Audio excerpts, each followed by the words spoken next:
Salut tout le monde, c'est Multitouching, j'espère que vous allez bien. Aujourd'hui, on se retrouve pour le 5e épisode de la série Comment créer une app pour son iPhone. Et aujourd'hui, dans cet épisode, nous allons voir les segways. Donc, qu'est-ce que c'est que les segways? C'est ce qui va nous permettre de passer d'une vue à l'autre. Puisque c'est vrai que dans les épisodes précédents, nous avons vu euh, comment faire des opérations simples, comment contrôler une table view, mais maintenant on aimerait bien, pouvoir afficher de plus amples informations, par exemple lorsque l'on clique sur une table view. Et aujourd'hui je vais faire un épisode très court, hein, vous allez voir qu'il ne va pas durer beaucoup plus de 5 minutes, entre 5-10 minutes, pour vous montrer qu'est-ce que c'est qu'un segway, comment bien les manier, et dans le prochain épisode, pour le coup, et bien là nous verrons vraiment on va dire que cet épisode prépare le suivant, parce que dans le suivant on va voir pas mal de notions, et je voulais me débarrasser de celle-ci le plus rapidement possible. Donc, on va aller tout de suite dans notre main.storyboard. On va pas écrire une seule ligne de code. Vous allez voir que tout se fait euh, avec avec le storyboard. Donc, tout simplement, on va commencer par créer une seconde vue contrôleur. Excusez-moi si je suis pas très fluide, mais bon, ça fait 2 semaines que j'ai pas dû parler en vidéo, et puis je m'en excuse parce que j'étais un petit peu malade. Donc ensuite, ce qu'on va faire, c'est qu'on va évidemment créer une nouvelle classe. Si vous ne comprenez pas ce que je dis, je vous invite encore une fois à aller voir mes épisodes précédents. Donc on va créer une nouvelle classe qui va nous servir à l'attribuer au vue contrôleur qu'on vient de créer. Faites create, voilà, vous mettez ça là, voilà. Et donc là, on va sélectionner notre fenêtre et on va, voilà, comme ça. Donc maintenant, on a notre vue qui a une classe, c'est bon, on a tout.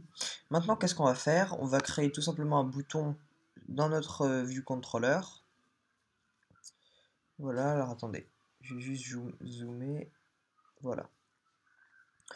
Donc on va mettre par exemple, voilà, un bouton là pour dire passer à la vue suivante, par exemple. Voilà, tout simplement. Donc un bouton, donc vraiment un bouton très simple.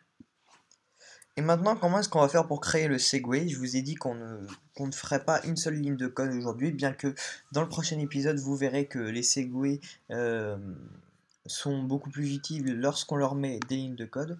Donc, vous allez faire en fait comme si vous vouliez linker le bouton au code, je sais pas comment est-ce que je dis d'habitude.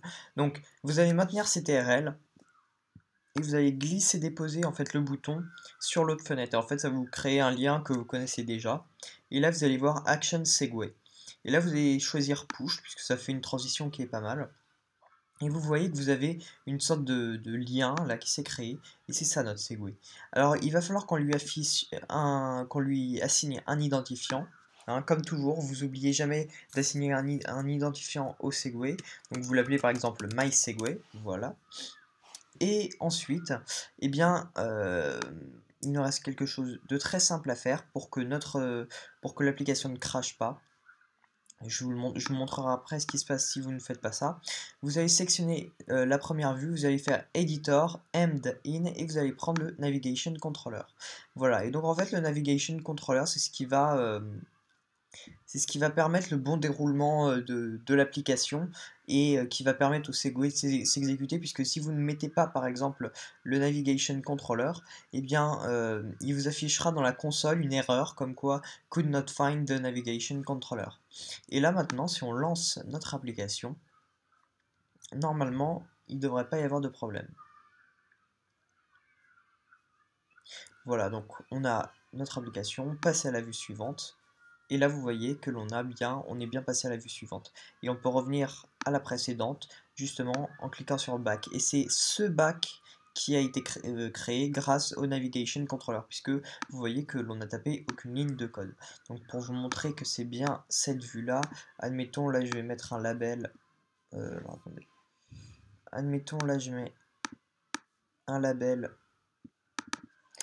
Vous êtes sur la vue, sur la seconde vue.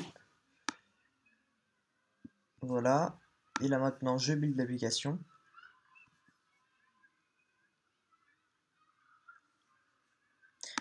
Et voilà, vous avez vu qu'il nous affiche bien le label. Donc vous voyez qu'on est passé d'une vue à une autre. Donc c'est une opération qui est très simple. Vous verrez que c'est à petit peu près, c'est un peu la même chose pour le UI Table View. En fait, on va tout simplement linker une cellule du UI Table View à une autre vue. Donc on va créer un segue à partir d'une seule cellule vers une vue, et à partir de cela, on fera toujours la même opération. Donc on verra ça dans le prochain épisode. Donc je vous ai dit, c'était un épisode très court pour nous préparer au suivant, parce que c'est vrai que dans le prochain épisode, on va voir pas mal de notions. Je me suis dit que il fallait que je fasse un petit mini épisode là maintenant pour pouvoir vous préparer à une notion qui est très simple, mais qui vous sera grandement utile dans le prochain épisode. Voilà, donc écoutez, j'espère que cet épisode vous aura plu. Si c'est le cas, n'hésitez pas à vous abonner à ma chaîne, à liker la vidéo et à commenter si vous avez un quelconque problème. Moi en tout cas, je suis à votre service, donc n'hésitez pas à me poser toutes vos questions. Salut tout le monde!